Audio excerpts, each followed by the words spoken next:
Oke, kita kupas tuntas tentang sistem AC mobil. Kira-kira komponennya seperti ini. Kemudian komponen pertama yang akan saya jelaskan adalah kompresor. Kompresor ini berfungsi sebagai pensirkulasi awal. Jadi ini mensirkulasikan.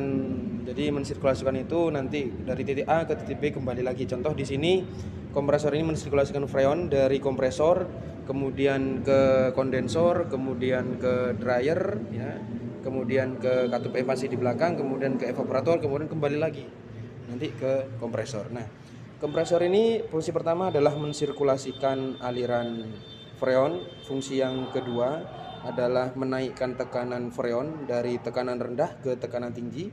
Kemudian menaikkan temperaturnya juga dari temperatur rendah ke temperatur tinggi sekali. Dan yang terakhir adalah merubah bentuk bukan merubah, dari bentuk gasnya, uap tadi dirubah menjadi gas utuh. Kemudian di kompresor ini juga dilengkapi dengan di sini ada yang namanya clut, ya, atau kopling magnet di sini. Kopling magnet ini berfungsi sebagai pemutus dan penghubung putaran mesin dengan putaran as dari kompresor tadi. Jadi ketika puli ini berputar, nah kalau seperti ini kan tidak kerja karena koplingnya tidak terhubung. Tapi ketika bekerja nanti ini akan ikut berputar ketika pulinya juga berputar.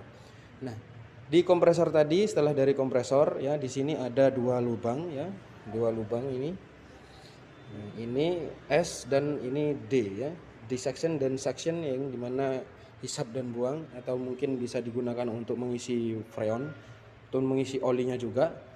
Kemudian dari kompresor ini akan ke selang yang terhubung dengan kondensor. Nah, kondensor ini berfungsi sebagai perubah bentuk freon tadi yang awalnya dari gas menjadi cair. Nah, itu fungsi utamanya. Caranya bagaimana? Caranya adalah di fungsi kedua, yaitu menurunkan sedikit temperaturnya.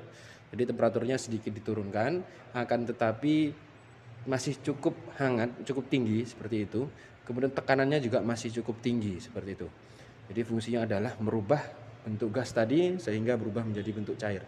Kemudian dari sini ada selang di mobil juga sama, ya, terhubung dengan komponen ini, botolan ini, atau yang disebut dengan dryer, atau orang bengkel nyebutnya filter, ya, filter AC. Jadi filternya ada dua, ada filter AC, ada filter, di sini juga ada filter namanya filter evaporator. Di dryer ini ada tiga fungsinya. Yang pertama adalah pengering dari apabila ada uap air yang masuk.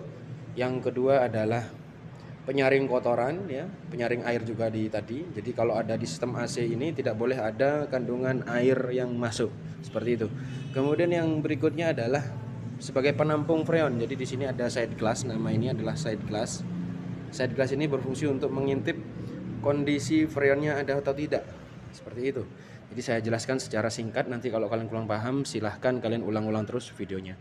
Kemudian dari dryer ini akan menuju ke belakang sini, ya, belakang sini, ya, belakang ini. Jadi ini ada komponen katup ekspansi.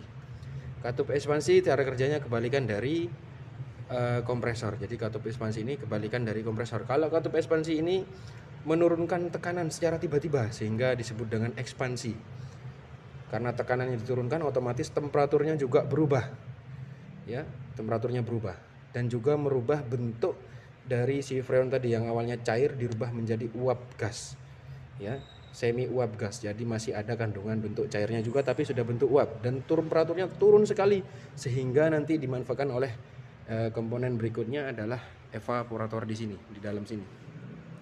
Evaporator tadi menurunkan tekanannya lagi, diturunkan karena tadi sudah turun, ya, diturunkan lagi sehingga temperaturnya menjadi lebih turun. Kemudian fungsi berikutnya adalah bentuk yang awalnya uap dirubah menjadi gas. Nah, di evaporator ketika dingin akan ditiup oleh angin yang berasal dari komponen di belakang yang mentol ini, belakang ini. Ini namanya adalah blower, ya, motor blower. Jadi suhu dingin dari depan, dari belakang akan terhembus ke luar. Berikutnya adalah untuk komponen-komponen pendukung yang lain, seperti saya ambil dulu mungkin dari balik sini ada ini, ini, ya, saya pegang ini adalah bentuknya seperti tembaga, ya, ini adalah termostat, ya. Ya, dia membaca temperatur di ruang evaporator. Apabila sudah dingin, nanti koplingnya akan terputus secara mandiri. Oke, mungkin kembali ke sini, belakang sini ada kipas fan yang tadi berfungsi untuk menurunkan temperaturnya kondensor. Biasanya di depan mobil seperti itu. Oke guys ya. Oke, berikutnya di sini ada kelistrikannya ya. Ini kelistrikan dan juga terminal-terminalnya, mulai ada dari kunci kontak, kemudian kontrol lampu, kemudian relay, kemudian ada dari indikator kopling magnet, kemudian dari saklar temperatur dari AC tadi, kemudian dari indikator kipas nyala atau tidak, motor blower saklar, kemudian sekring, di sini ada sekring, kemudian ground di sini. Ini untuk praktek sekolah kira-kira seperti ini. Nanti apabila kalian mau merakit atau mungkin mau request untuk cara merakitnya, nanti saya akan buatkan video tersendiri. Hari ini saya cuma pengenalan awal secara singkat saja karena sudah saya rasa terlalu panjang kalau saya jelaskan secara rinci.